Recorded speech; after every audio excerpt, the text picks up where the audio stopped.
Hello সবাই, কেমন আছেন? অনেক দিন ধরেই আমার মনের মধ্যে একটা জিনিস ঘুরছিল, আর সেটা হলো তালের পিঠা। ছোটোবেলায় খেয়েছি, কিন্তু অনেক দিন হলো খাওয়া হয় না, তাই ভাবলাম প্রথমবার নিজেই ট্রাই করি। তবে এটা বানানোর সময় ছোটোবেলার সেই টেস্ট বারবার মনে পড়ছিল। প্রথমেই ফ্রেশ তাল ভেঙে নিলাম, and honestly the smell was just amazing. Then I mixed up with grated coconut, some sugar আর একটু ফ্লাওয়ার। রেসিপি খুবই সিম্পল ছিল, বাট মেশানোর সময় মনে হচ্ছিল দিস ইজ এক্স্যাক্টলি সেই অথেন্টিক ফ্লেভার যা আমাদের গ্রামের রান্নার সাথে জড়িত আছে।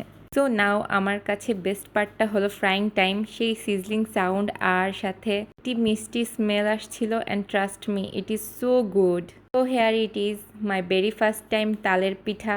অনেস্টলি গাইজ, ফার্স্ট টাইম ছিল, but it turn out so good. আসলে আমাদের গ্রামের ট্রেডিশনাল খাবারগুলোতে একটা আলাদা ভালোবাসা আছে, যেটা কখনোই রিপ্লেস করা যায় না। আর আমার কাছে মনে হলো এই এক প্লেট পিঠাই যেন ছোটোবেলার পুরো মেমোরি ফিরিয়ে আনলো।